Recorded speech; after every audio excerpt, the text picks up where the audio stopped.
since I put about 50 hours in this game, I thought it was only fair that I can make a review on this game for my Monster Hunter Wilds experience. Monster Hunter Wilds is just absolutely perfect in my eyes, but it just made me remember what it was like to play games like this. And I don't really mean the game was actually perfect. I just think the feeling I got from it was pretty amazing. It is perfect in my eyes. And not only that, there's a big surge of players playing this game, so that can just give you good evidence that maybe this is worth a buy. This game offers exactly what the name is, Monster Hunter. It did also have a story, and the story was pretty good in my opinion, but during the story, they always focused on one cutscene here, and then next you're just boom, you're straight into another battle. It's just you're always monster huntering, if that's even a word, monster huntering, like whatever. But yeah, with the story, I mean, I wasn't forced to continuously sit through cutscenes and have a boring moments during the story because I was just put right back into a battle with a new creature I've never seen before. And I can admit, I haven't not played most of the recent Monster Hunter games, but Monster Hunter Wilds made this feel really nice. It felt like a refresher, honestly. And I'll be so for real with you, it really is hard for games like this nowadays for me to sit down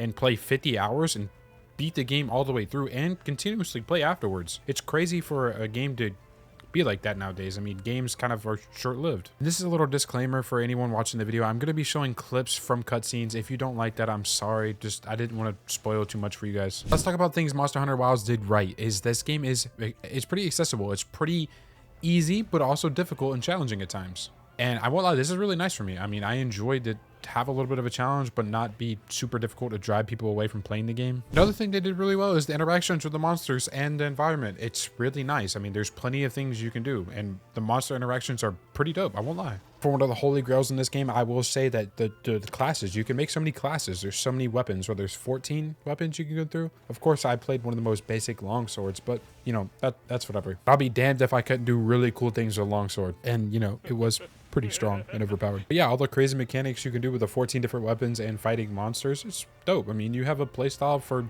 pretty much anyone. This is good. I think most games need to have like literally as much playstyles as they can have in a game, because this kind of just caters to every single type of player. I mean, anything that could exist. I mean, players like to do all kinds of crazy things in video games like this. Not to mention the audio is really nice. I mean, they had pretty good audio when it comes to when you're fighting things, the sounds of the weapons, but also just the environmental audio. So the music that would play in the background in the midst of some crazy environmental fights with lightning crashing down and all kinds of crazy stuff. And we can talk about another really big thing that is important in all games nowadays is crossplay. Everyone can play crossplay. You want to play with your friends from wherever or whatever console they're on, you can. It's nice. And these are just some of the things that I thoroughly enjoyed about the game, and the fact that this game, I feel like it's so popular because of those reasons. But there is a caveat. There's always bad things when it comes to any game, so let's talk about those as well. I'm completely sorry if it sounds like I'm just sputtering out random nonsense, but this is what I really enjoyed about Monster Hunter Wilds. Now for the caveats. There is a pretty big one, and it's an outlier that everyone's going to be talking about, and everyone has talked about: the performance. This game does not perform that good unless you have a supercomputer, a NASA computer. And it seems like they're just trying to push us toward the NVIDIA technology when it comes to the AI frame generation, but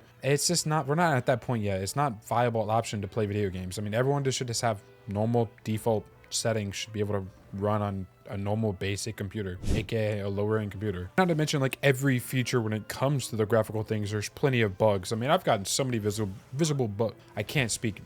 bugs for this game. I've gotten plenty of them. Only thing I can be fair about this is almost every game that comes out nowadays is unoptimized and kind of junky and clanky when it first comes out. A lot of people will see this disgraceful or even garbage, which is fair. You know, everyone should have an optimized game. That should be the bare minimum nowadays. Granted, I didn't have this performance problems because I am running with a 4080. So I have a really good graphics card and everything in my computer, but I did get visual bugs. I won't deny that. On the highest settings, I was getting visual bugs, and crazy ones at that. And I would say this is the biggest thing that is holding down Monster Hunter Wilds, is the performance issues.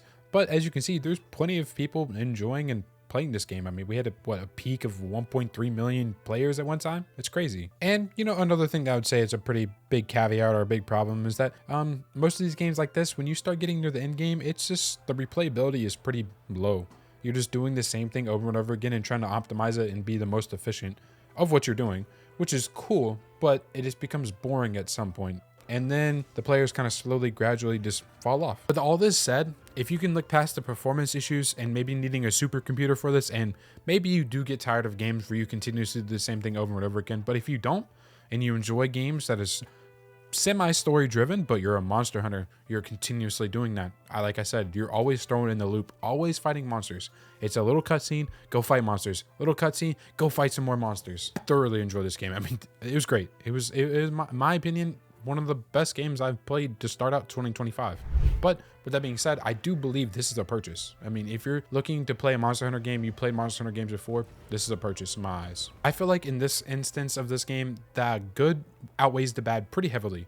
So, and I think a lot of players can agree with me with that. The performance issues and stuff like that is a thing. It does get kind of worked out over time. If you wanted to wait before they fixed all this performance things, then just go right ahead, wait. But I promise you, this game is nice. I mean, you would enjoy it. The game does really remind me of like a Final Fantasy mixed with like maybe a Zelda kind of. You're kind of in the aspect of collecting things and collecting resources and whatnot and continuously powering yourself up. It definitely has a lot more, so I'd say more on the Final Fantasy side. If you're looking into this game and you're still on the fence about it, I can definitely recommend this game. Is pretty solid. You're gonna get your, at least I feel like I got my money's worth of the game, and that's what's really important, right, at the end of the day. But with all that being said and done, there's great things, plenty of things to do. You can enjoy this game, you can cook meals, you can hang out with your cat. You can do anything in this game. It's pretty nice. I mean, it's not a cat, but it is a cat. You know, that's a weird situation, whatever. But I would give this game about 4 out of 5. 4 out of 5. I think it's fair. I feel like there's definitely room for improvement, but 4 out of 5, pretty solid. And if you made it this far, it'd be greatly appreciated, that like button. I'll catch you guys later.